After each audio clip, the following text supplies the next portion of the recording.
The morning sun hadn't fully risen when Rosa left her small apartment, but she was already running through the piano piece in her mind. Her fingers moved slightly against the worn fabric of her coat pocket, practicing the movements she'd memorized over countless nights. Today was the day that could change everything, and the thought made her stomach twist with equal parts excitement and terror. She'd been awake since 3 in the morning, unable to sleep. The audition wasn't until 7 in the evening, but Rosa had learned long ago that preparation was everything.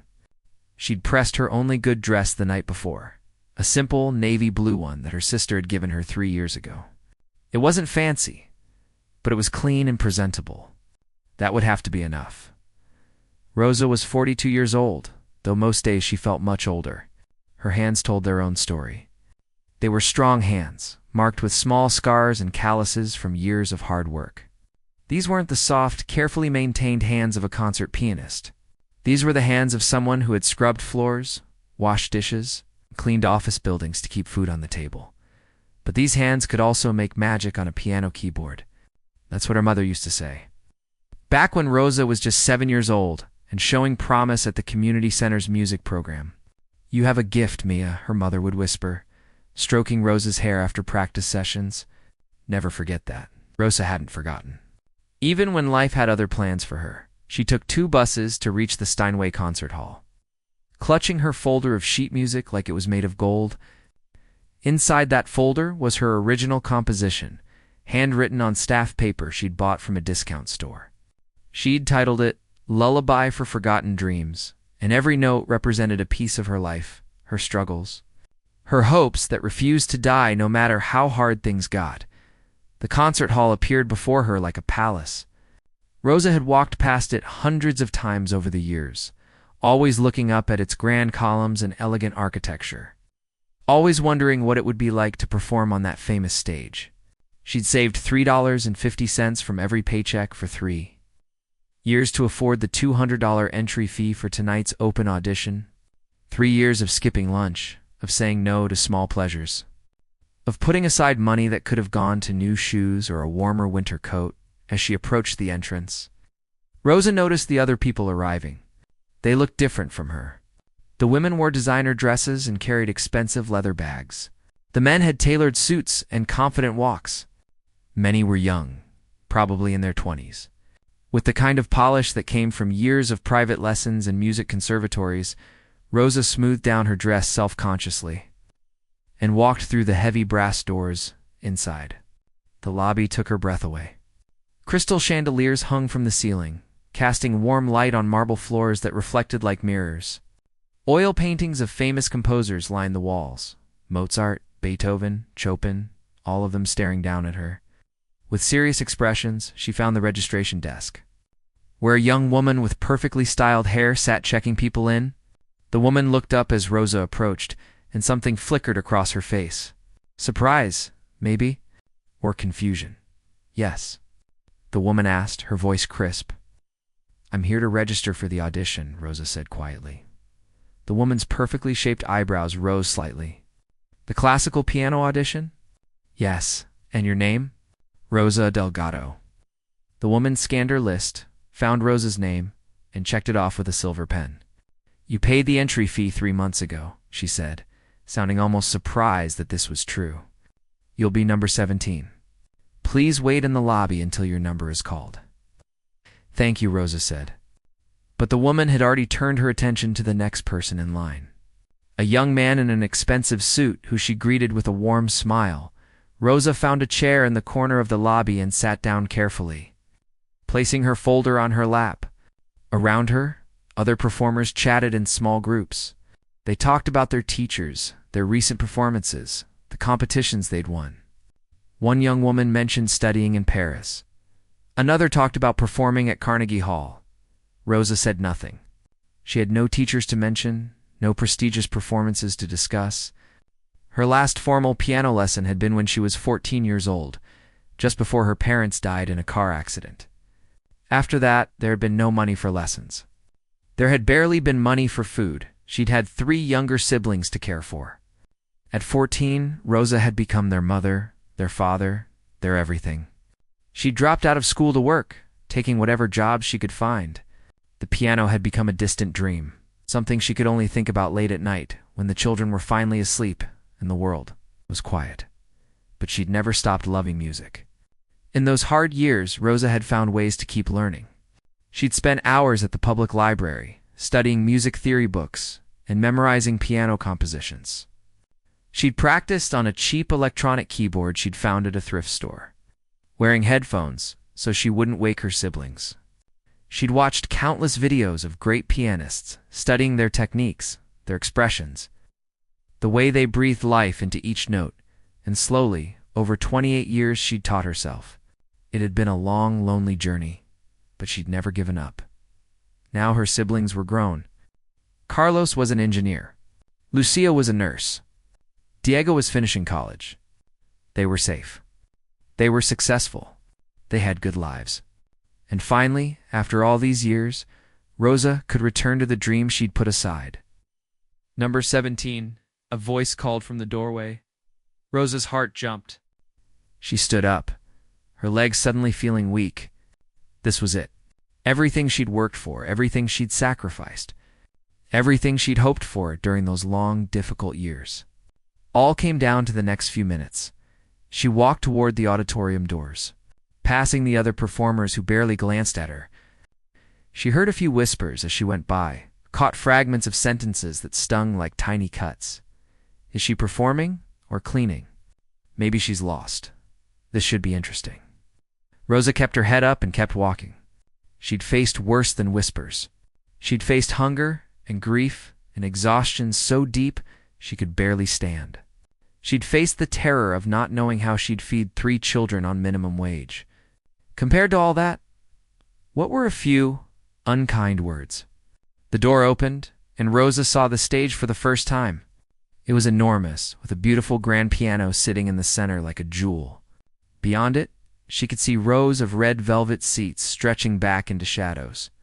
Some were already filled with people dressed in elegant clothes, holding programs, waiting to be entertained, and in the front row, sitting like a king on his throne, was Viktor Grigorovich himself. The famous pianist, the harsh critic, the man whose opinion could make or break a musical career. He was looking at his phone, not even paying attention as Rosa walked onto the stage. Her footsteps echoed in the vast space, sounding small and uncertain.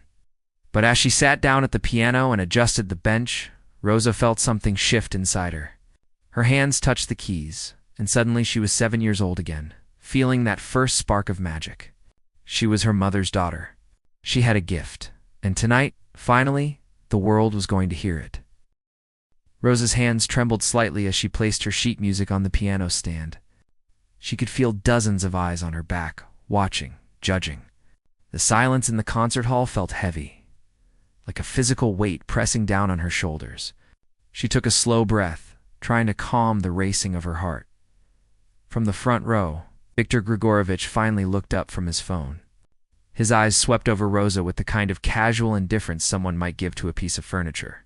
He was in his early 60s, with silver hair swept back from a sharp, angular face. His suit probably cost more than Rosa made in 3 months. Everything about him screamed importance, power, prestige. He leaned back in his seat and crossed his arms. "Whenever you're ready," he said, his voice carrying easily through the space. There was no warmth in it, no encouragement, just boredom. Rosa nodded, her throat too tight to speak. She adjusted the bench again, buying herself a few more seconds. Her hands found their position on the keys, and she could feel the cool, smooth ivory beneath her fingers. This piano was beautiful, perfectly tuned, nothing like the cheap keyboard she practiced on at home. "Before you begin," Viktor said suddenly, making Rosa jump slightly, "tell us what you'll be playing. And please, speak up. We can't hear you from back there if you mumble." Few people in the audience chuckled.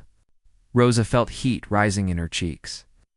"I'll be playing an original composition," she said, trying to project her voice the way her mother had taught her all those years ago. "It's called Lullaby, for Forgotten Dreams." The effect was immediate. More laughter rippled through the audience, louder this time. Someone in the back actually snorted. Rosa saw Viktor exchange glances with the woman sitting next to him, a thin lady, dripping with diamonds, who covered her mouth as she smiled. An original composition, Victor repeated slowly, as if tasting the words and finding them amusing. How very ambitious of you. He drew out the word ambitious in a way that made it sound like an insult. More laughter from the audience. Rosa felt her face burning now, but she kept her eyes on the sheet music in front of her. Tell me, Victor continued, clearly enjoying himself now. Where did you study? Juilliard, Berkeley, Curtis Institute. Rosa swallowed hard. I studied at the West Side Community Center when I was young. After that, I taught myself. The laughter that followed was louder than before. It wasn't just polite chuckling anymore. People were genuinely amused. Rosa heard someone whisper, "Is this a joke? Did someone put her up to this?" Victor's eyebrows shot up. Self-taught, he said, shaking his head slowly. And you thought it would be appropriate to perform an original composition at a prestigious audition. Not even a classical piece, but something you wrote yourself. Yes, sir, Rosa said quietly. Fascinating, Victor said, though his tone suggested he found it anything but fascinating. And what, pray tell, inspired this composition? Your vast life experience as a concert pianist? The woman with the diamonds laughed out loud at that. Several others joined in. Rosa gripped the edge of the piano bench, her knuckles turning white. I wrote it about my life, Rosa said, her voice barely above a whisper now. About dreams that get put aside, but never forgotten. Oh, how poetic, Victor said with a theatrical sigh. He turned to address the audience, speaking as if Rosa wasn't there at all. Ladies and gentlemen, we appear to have a philosopher among us tonight. A self-taught philosopher-pianist who has graced us with her presence and her original composition. The audience ate it up. They laughed and nodded, clearly entertained by Victor's performance. This was what they'd come for, after all. Victor Grigorovich was famous not just for his piano skills, but for his cutting remarks. People attended these auditions to watch him tear apart hopeful performers. It was cruel entertainment, but it was entertainment nonetheless. Rosa felt something crack inside her chest. This had been a mistake. A terrible, humiliating mistake. What had she been thinking? That someone like her, with her calloused hands and discount store dress, could perform at a place like this? That people who lived in a world of crystal chandeliers and designer suits would take her seriously? She started to stand up, ready to leave, to escape before the humiliation got any worse. But then she remembered something. She remembered her mother's voice, soft and certain. You have a gift, Mia. Never forget that.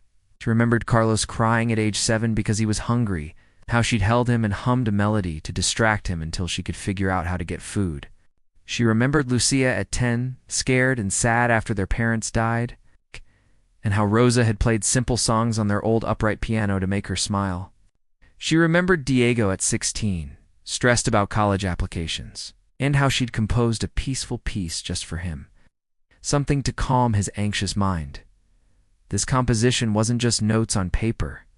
It was her life. It was every sacrifice, every hardship, every moment of hope that had kept her going through the darkest times. These people could laugh at her, mock her, make her feel small, but they couldn't take away what she'd lived through. They couldn't diminish what she'd survived. Rosa sat back down at the piano. Her hands were steadier now. Well, Victor said, waving his hand dismissively. Are we doing this or not? Some of us have dinner reservations. More laughter. Someone in the middle rows actually applauded the comment. We could all use some entertainment, Victor added, settling back into his seat with a smirk. Please proceed. Show us what a self-taught pianist can do with her little lullaby. The way he said little lullaby made it sound like something a child would. Play. Simple. Worthless. Beneath the notice of serious. Musicians, Rosa closed her eyes for just a moment. She blocked out the laughter, the whispers, Victor's smug expression. She thought about her mother's hands, guiding hers across piano keys. She thought about playing on that cheap electronic keyboard at 2 in the morning, headphones on, learning Chopin and Rachmaninoff, piece by piece. She thought about every video she'd studied, every book she'd read, every hour she'd spent teaching herself, because giving up on music would have meant giving up on a part of herself. Her fingers found the opening position. The laughter was starting to die down as people settled in to watch her fail. Victor leaned over to the woman with diamonds and muttered something. She giggled, covering her mouth with her hand. Rosa took one more breath. Then her fingers pressed down on the keys. The first note rang out clear and pure in the silence. It was followed by another, then another. A simple melody at first, haunting and gentle, like a music box playing in an empty room. The laughter stopped immediately. Rosa kept her eyes closed and let the music flow through her. This was the only language that had never failed her. This was the one place where it didn't matter that her dress was old, or her hands were rough, or she didn't have a fancy degree. Here, in the music, she was exactly who she was meant to be. The melody began to grow, to evolve. Her left hand added depth, creating a foundation that the right hand could build upon. The composition was structured in layers, each one revealing something new, something deeper. It started as a lullaby, yes, but it was also a story of loss and resilience, of poverty and dignity, of dreams that refused to die, no matter how many years passed. In the audience, the smiles began to fade. Victor's smirk disappeared. He leaned forward slightly, his eyes narrowing as he listened, and Rosa played on, pouring 28 years of silence into every note. The music continued to unfold, and something strange was happening in the concert hall. The whispers had completely stopped. The rustling of programs had ceased. Even the sound of people shifting in their seats had disappeared. There was only Rosa's music, filling every corner of the vast space. Her fingers moved faster now, dancing across the keys with a precision that seemed almost impossible. The gentle lullaby had transformed into something more complex, more demanding. Rosa's right hand played a melody that soared and dipped like a bird in flight, while her left hand created a rhythmic foundation that drove the piece forward. The two hands worked together in perfect harmony, yet each told its own part of the story. Victor's mouth had fallen slightly open. He sat completely still, his earlier smugness replaced by something else. Confusion, maybe, or disbelief. He'd heard thousands of pianists in his lifetime. He'd trained at the finest conservatories in Europe. He'd performed with orchestras around the world. But this woman, this self-taught cleaning lady in her discount store dress, was playing something he'd never heard before. And it wasn't just technically impressive. Technical skill was common among the performers who came through these auditions. Victor could find a dozen pianists who could play Rachmaninoff's Third Piano Concerto without breaking a sweat. But this was different. This was music that had lived inside someone for decades, music that had been shaped by real life, real pain, real joy. Every note carried weight. Every phrase had meaning. The composition moved through different movements, like chapters in a book. There was a section that sounded like childhood, innocent and pure, full of wonder. Rosa's fingers seemed to skip across the keys during this part, light and playful. Then the music darkened, becoming heavier, more somber. This was loss. This was grief. The notes fell like tears, slow and inevitable. A woman in the third row pulled a tissue from her purse. She dabbed at her eyes, not even trying to hide the fact that she was crying. The man next to her sat rigid, his hands gripping the armrests of his seat, completely absorbed in what he was hearing. Rosa's hands never faltered. She'd practiced this piece so many times that her fingers knew every movement by heart. But more than that, she'd lived this piece. She didn't have to think about what came next because the music was simply the story of her life, translated into sound. The middle section of the composition was the hardest part to play. Rosa's hands flew across the keyboard, executing runs and trills that would challenge even professional concert pianists. Her fingers moved so fast they almost blurred. The music here was chaotic, urgent, desperate. This was the sound of working 3 jobs while trying to raise 3 children. This was the exhaustion of coming home at midnight and still having to help with homework. This was the fear of not knowing if there would be enough money to pay rent. Victor leaned so far forward he was almost standing. His trained ear picked up on things the regular audience members might miss. The way Rosa used dynamics, going from thunderously loud to whisper soft in the span of a single measure. The way she employed rubato, stretching and compressing time to create emotional impact. The way she'd structured the harmonies, using unexpected chord progressions that somehow made perfect sense. This wasn't amateur work. This was the creation of someone who understood music on a deep, fundamental level, someone who had studied not just by reading books or taking lessons, but by listening, really listening, to thousands of hours of recordings. Someone who had dissected the great composer's works, note by note, figuring out why they made the choices they made. The woman with the diamonds had stopped smiling entirely. She sat with her hands clasped in her lap, her expensive jewelry forgotten, her eyes fixed on Rose's hands. A single tear rolled down her carefully made-up cheek, leaving a trail of mascara. As the piece progressed, it began to transform again. The chaos and desperation started to resolve into something else. Hope. The melody that emerged from the storm was the same lullaby theme from the beginning. But it was different now. It had been tested, weathered, broken, and rebuilt. It was stronger for having survived. Rose's face was wet with tears, though she didn't seem to notice. Her eyes remained closed, and her expression was one of complete concentration mixed with something like peace. This was why she'd never given up on music. This was why she'd practiced on that cheap keyboard at 2 a.m. This was why she'd saved $3.50 from every paycheck for 3 years. Because when she played, everything made sense. All the sacrifice, all the hardship, all the years of deferred dreams, they all meant something when she could transform them into music. The composition built toward its climax. Rose's whole body moved with the music now, swaying slightly as her hands reached for the extreme ends of the keyboard. The piece demanded everything from her, every ounce of skill, every bit of emotional truth she could offer, and she gave it freely, holding nothing back. This section represented the present moment, right now, this audition. It was the sound of courage in the face of mockery. It was the sound of standing up after being knocked down. It was the sound of believing in yourself even when everyone else doubted you. The music swelled to a powerful, triumphant moment that seemed to shake the very walls of the concert hall. Several people in the audience were openly crying now. A young man in an expensive suit had his hand over his mouth, his eyes wide with wonder.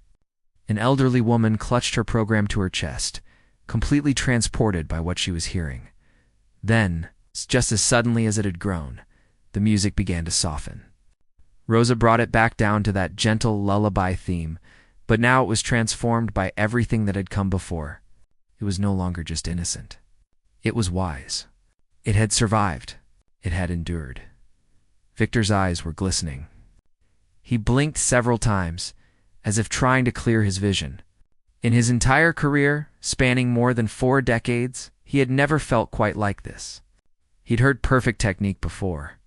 He'd heard emotional performances before, but he'd never heard someone translate an entire lifetime into 12 minutes of music with such honesty and skill. Rosa played the final phrases with infinite gentleness. The notes grew softer and softer, like a voice fading into the distance. The last chord hung in the air for a long moment, resonating in the perfect acoustics of the hall. Then Rosa lifted her hands from the keys and opened her eyes. The silence that followed was absolute. Nobody moved. Nobody breathed. It was as if the entire audience had been frozen in time. Rosa sat at the piano, her hands resting in her lap, waiting. She didn't know what would happen next. Part of her expected the laughter to start again, for Victor to make another cutting remark. She'd done her best. She'd played her truth. Whatever came next, at least she would know that she'd been brave enough to try. But the silence stretched on. 5 seconds. 10 seconds. 15 seconds. Then Victor Grigorovich stood up. His movement broke the spell. The woman with the diamonds stood too, and then the man next to her, and then everyone else in the front row. Like a wave moving through the hall, the entire audience rose to their feet, and then they began to clap. The applause started as a ripple and became a roar. It wasn't polite applause, the kind people give out of obligation at the end of a performance. This was real, raw. The sound filled the concert hall like thunder, echoing off the high ceiling and marble walls. People weren't just clapping, they were shouting. Some were still crying. Others had their hands raised high above their heads as they applauded. Their faces bright with emotion, Rosa sat frozen at the piano, unable to process what was happening. She'd expected many things when she finished playing. Polite acknowledgement, maybe? Or worse, renewed mockery once the music stopped. But this was beyond anything she could have imagined. Victor was still standing in the front row. Tears were streaming down his face openly now. He didn't bother to wipe them away. His hands came together again and again, the sound of his clapping lost in the thunder of the crowd. The woman with the diamonds next to him had given up trying to preserve her makeup. She pulled out tissue after tissue, dabbing at her eyes while she applauded with one hand. The ovation went on and on. 1 minute passed. Then 2. Rosa slowly stood up from the piano bench, her legs shaking beneath her. She didn't know what to do with her hands. Should she bow? Wave? She settled for a small, uncertain nod toward the audience. This seemed to make them applaud even harder. Someone in the back row called out, "Bravo!" Others picked up the cry, "Bravo! Bravo!" The word echoed through the hall, mixing with the thunderous applause. Rosa felt dizzy. The stage lights seemed too bright suddenly. She put one hand on the piano to steady herself, afraid her legs might give out. This couldn't be real. Things like this didn't happen to people like her. She was just Rosa Delgado, who cleaned office buildings and rode to buses to get to work. She wasn't someone who received standing ovations at prestigious concert halls. But it was real. All of it was happening. Victor moved then. He stepped away from his seat and walked toward the stage. The audience noticed and their applause somehow grew even louder. He climbed the steps at the side of the stage, something Rosa had been told he never did during auditions. He always stayed in his seat, made his comments from there, kept his distance from the performers. But now, he was walking across the stage toward her. And Rosa didn't know whether to feel honored or terrified. Probably both. When Victor reached her, he stopped just a few feet away. Up close, Rosa could see that his eyes were red from crying. His carefully composed expression, the one he'd worn when he was mocking her earlier, was completely gone. In its place was something vulnerable, something real. He reached out and took both of Rosa's hands in his. She was acutely aware of how different their hands were. His were smooth, well cared for, the hands of someone who'd never had to scrub floors or wash dishes. Hers were rough, marked with years of hard labor. But he held them gently, with a kind of reverence that made Rosa's throat tighten with emotion. "Forgive me," Victor said, and his voice cracked on the words. He had to pause and clear his throat before continuing. "Please, forgive me for how I treated you before you played." The audience had quieted down, straining to hear what was being said on stage. The applause had faded to occasional clapping as people tried to listen. "I have spent my entire life surrounded by music," Victor continued, still holding Rosa's hands. "I have trained at the finest schools. I have performed on the greatest stages in the world. I have heard thousands upon thousands of pianists, many of them extraordinarily talented." He paused, and a fresh tear rolled down his cheek. "But I have not heard music like yours in decades, perhaps ever." Rosa couldn't speak. The words wouldn't come. She just stood there, looking at this famous man who was crying and holding her hands and saying things she'd never expected to hear. "Where did you study?" Victor asked softly. "Tell me. I must know." Rosa found her voice, though it came out rough and uncertain. "I took lessons at a community center when I was a child. My teacher's name was Mrs. Chen. She was kind and patient. She taught me the basics, the foundations. And after that, my parents died. I was 14. I had 3 younger siblings to raise. There was no money for lessons anymore.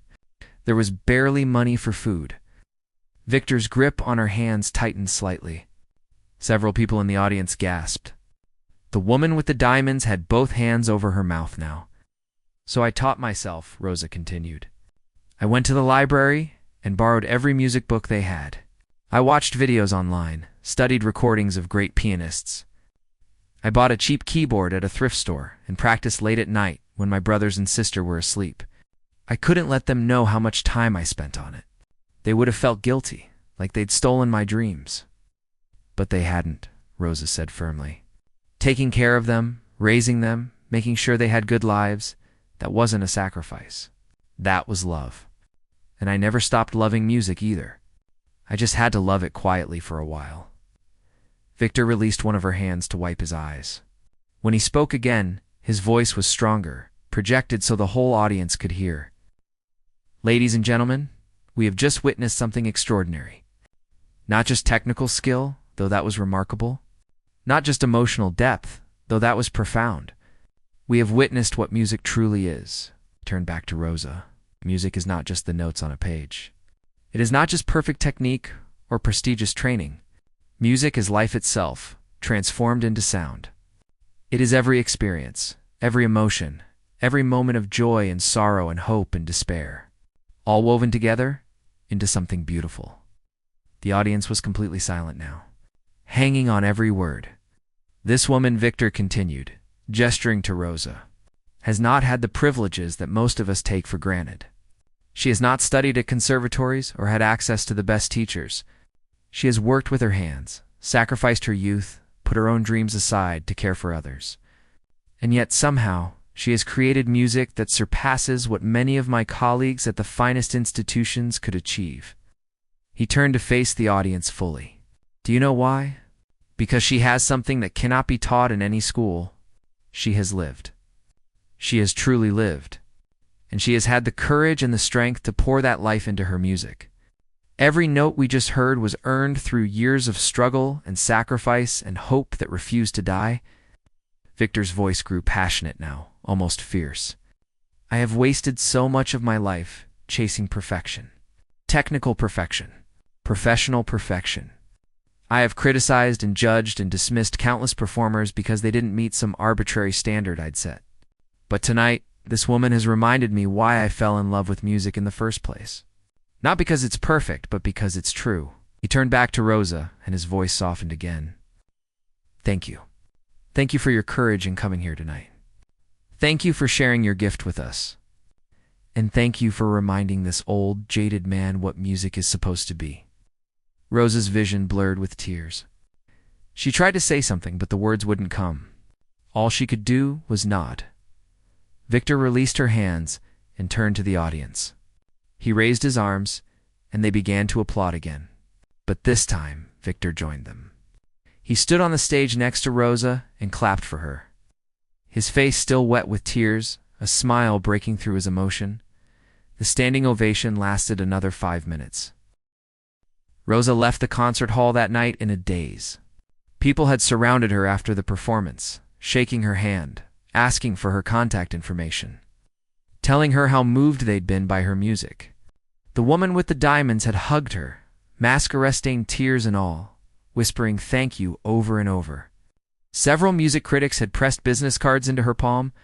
A recording company executive had asked if she'd ever considered making an album. It was overwhelming. Beautiful, but overwhelming.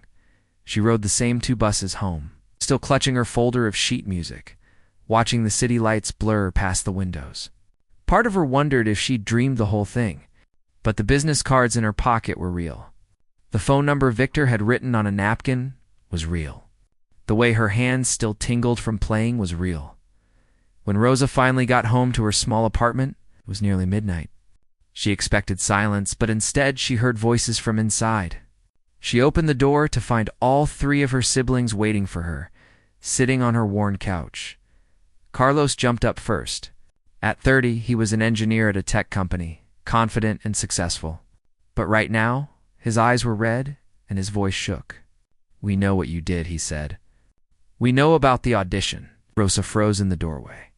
"How did you... Lucia saw the charge on your bank statement months ago when she was helping you with your bills," Carlos said. "The entry fee. We figured out what it was for." Lucia stood up next, still in her nurse's scrubs from work. She was 28 and usually so composed, but now tears streamed down her face. "Why didn't you tell us? We could have helped. We could have paid the fee." "We could have," no, Rosa said firmly, setting down her folder. "This was something I needed to do for myself. With my own money, my own effort." Diego, the youngest at 24, stood up from the couch. He was still in college, studying music education, and his voice cracked when he spoke. We watched it. Someone in the audience recorded it on their phone and posted it online. Rosa, it's everywhere. The video already has over 1 million views. Rosa's legs felt weak. She sat down heavily on the nearest chair. 1 million, ... Carlos pulled out his phone and showed her. There it was, a video titled Unknown Woman Silences Famous Pianist with Stunning Performance. The view count was climbing even as they watched. The comment section was flooded with messages. It's made me cry. I can't stop listening to this. Who is she? This is the most beautiful thing I've ever heard. Real talent doesn't need a fancy degree. Rosa couldn't believe what she was seeing. She played for an audience of maybe 200 people. Now millions were hearing her music. Luciole knelt down in front of Rosa's chair and took her hands. "We're so sorry," she said, her voice breaking. "All these years you gave up everything for us. Your education, your dreams, your chance to be a real pianist. And we just took it all without understanding what it cost you." "No," Rosa said, squeezing her sister's hands. "You three were never a burden. You were my purpose. Raising you gave my life meaning. I never regretted a single moment." "But you deserve more," Carlos said, his voice rough with emotion. "You deserve to pursue your dreams too." Rosa smiled through her own tears. "I never stopped pursuing them.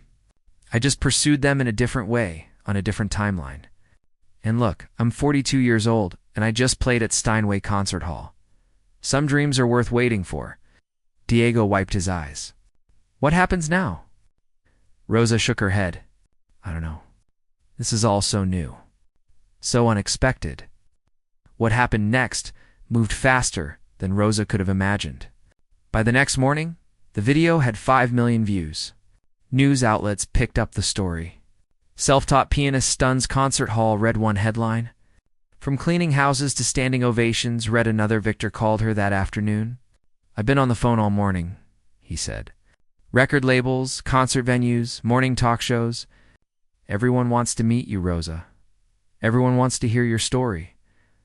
"I don't know if I'm ready for all this," Rosa admitted. "You don't have to decide everything today," Victor said gently. His voice was so different from the mocking tone he'd used before her performance. "But I have a proposal. Let me sponsor you. Not as a student, but as a colleague. Let me help you record your composition professionally. Let me introduce you to people who can help you share your gift with the world." Rosa was quiet for a moment. "Why are you doing this?" "Because you reminded me why music matters," Victor said simply. "And because I want to make up for being a pompous fool who almost prevented the world from hearing something beautiful." Within a week, Rosa was in a professional recording studio. Victor had arranged everything, but he insisted on staying in the background. "This is your moment," he told her. "I'm just here to help." The recording of Lullaby for Forgotten Dreams was released 2 weeks later. It went viral immediately. Within a month, it had been streamed over 50 million times. Classical music stations played it. It showed up in movie soundtracks. A famous figure skater used it in her Olympic program. Rosa received hundreds of messages every day.